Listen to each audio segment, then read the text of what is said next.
Evening, ladies and gents, how you doing? The big story in the States today is this one regarding a Democratic judge named Joel Kano who's been banned by New Mexico Supreme Court after an alleged gang member was arrested in his house. So the judges are getting involved to the point where they're willing to stash them in the attic. So a bit like Anne Frank, except if she had an AK-47 and $2 million worth of Primo Colombian marching powder in a backpack. You have to laugh how ridiculous it is, because people like me have been talking about this for ages. You know, the judges are just activists in daft frocks and they're actively working against the people who voted and have voted for about 20 years for strict immigration controls. That's why when I wanted to be an immigrant, I had to walk through a very lengthy process and pay a lot of money and get a thorough background check and a police interview and a medical and a chest x-ray and all sorts of stuff that, funny old thing, very angry men on dinghies or in the backs of vans illegally crossing into the United States or entering the United Kingdom don't have to do. It's very strange how we have higher standards for English-speaking first world inhabitants of places like Canada and England. Much higher standards for them than we do for, I don't know, Somalian pirates, for example. Anyway, I'm going to walk through this story and then I'm going to tell you why it's very pertinent to people living in the UK. Because if you think this isn't happening in England, you haven't been paying attention, have you? And Exhibit A is these two fellas. Rochdale gang leader still lives alongside his victims despite a deportation order. Yeah, and when you hear the dirty secrets behind that story, which the government's been crowing about since they said they were going to deport him in 2022, even though that was the culmination of 7 years of appeal, every single one of which has been spent in the UK. And fast forward to now, and yes, he is still living in England. Well, trust me, I think it's going to make you punch a few holes in your desk a la the Bootneck. Although, hopefully, not with your penis, eh?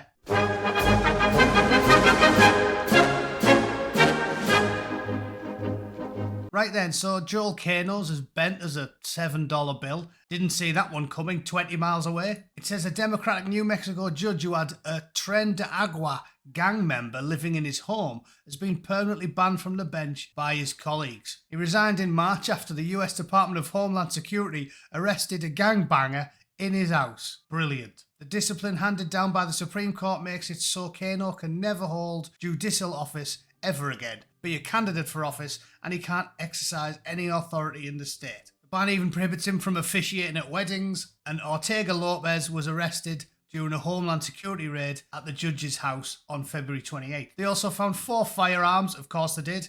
Any self-respecting gangbanger's always got plenty of guns on him, after using search warrants related to social media evidence, because these morons can't help but post their gun-toting criminality on social media. There he is, obligatory picture of said dickhead with what looks like a small SMG and a handgun, having a day at the range, even though he broke into the United States illegally in 2023. And why is this pertinent to people in the UK as well, you might ask? Well, I'll tell you why. It's because at least in the United States, these judges, finally, justice comes for them and they get thrown out of office. I'm pretty certain you lot will be sick of seeing people like Matt Goodwin and myself make videos about the reams of lawyers, oily, thieving, lying lawyers and judges in the UK that have just spent decades protecting the worst type of human scum. These people are radicals. They've been indoctrinated to think that even if a fat, lying crook, a career charlatan who's been found caught red-handed with his hands down a 10-year-old's drawers,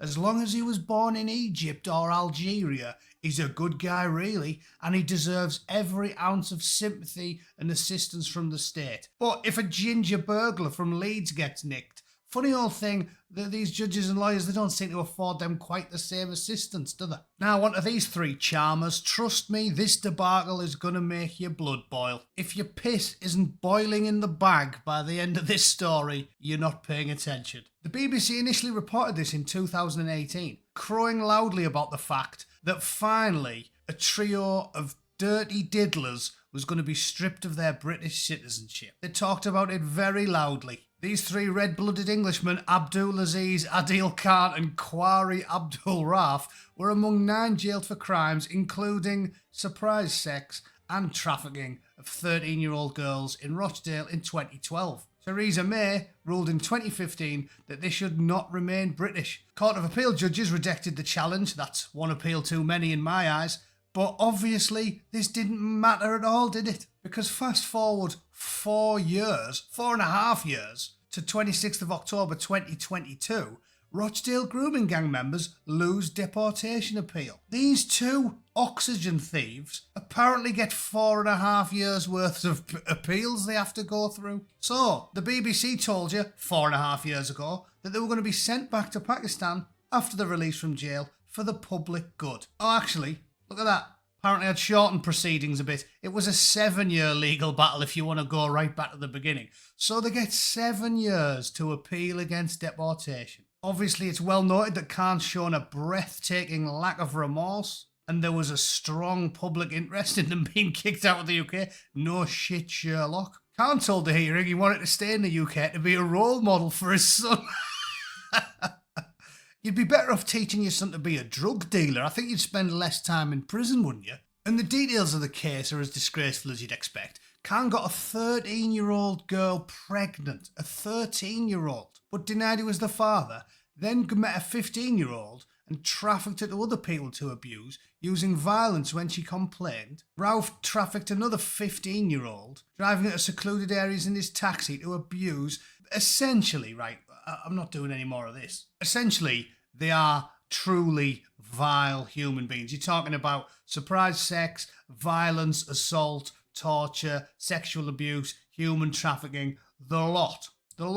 Nailed on fact, witnesses standing against them in court, jabbing the finger in the face and saying this man needs to be deported for the good of other people, for the safety of children, the works. And what happens? 7 years of appeal facilitated by slimy, lying, ratbag lawyers, dirty, stinking, corrupt, bent, horrible, thieving, lying, hard drive that'd make Gary Glitter blush judges and British politicians who, don't forget, helped cover it all up for 30 years. We all know about Gordon Brown's circular. We all know about Keir Starmer being the head of the CPS. They are helping people bounce on your kids. Let's just not beat around the bush, shall we? Fast forward to this Telegraph story from January 2024, and the Rochdale groomer still lives alongside his victims despite 9 years deportation order. Now, call me a bluff old traditionalist. The things they've done, they should still be in prison. They should still be in prison. Why are they out walking the streets if they were doing stuff like what they've done? Essentially, life in prison, if you ask anybody sane. If they got convicted of that in 2012, not only should they not be still in the UK, they shouldn't be out of prison in a sane world. But what do I know? And then the most recent story was from Elon Musk, commenting in January this year, saying it's absolutely insane. This human scum, this walking toilet, this oxygen thief of the highest order is roaming around free in the UK like he owns the place. Yes, Kari Abdul Rauf is still living in England, but funny old thing, the BBC hasn't said a word about it. And I'll prove the point, look, prove the point. Yeah, do a quick Google search of Kwari Rauf, BBC, what do you get? What do you get? You just get the wins, don't you? Because that's the only stuff the BBC wants you to see. 2022, a young lass saying he has to be deported. 2022, oh, they've lost the deportation appeal. 2021, oh, anger as the gang member's been spotted. 2021, he's complaining. 2022, gang, the town will not heal until the men are deported. And then some of the victim stories. Followed by that one in 2018, Abdul and his mates have been told they're going to lose the British citizenship. So they've published all the wins. Told you about all the good stuff, but what's actually happened? None of that. None of that. They're wandering the streets, happy as Larry, still in England after more than 10 years because the activists, the lawyers, the judges and the politicians are in on it. So, to sum up, before anybody gets on the high horse and points and laughs at the American judge and says, ha ha, look how bad it is in America, he was shielding a gang member. Just be aware of the fact that in the UK, the judges and the politicians and the lawyers help the people, the monsters that torture and Roger children. All right, so call me a bluff old traditionalist. I think the latter is a lot worse than the former. All right, that's just me. Please let me know your own thoughts in the comments. If you think British judges and lawyers and politicians are stand-up patriots and 12-year-old girls deserve it, please let me know in the comments so I can also add your name to the sex offenders register. Okay, thanks for tuning in. I'll see you all tomorrow. Toodle pip. Cheers.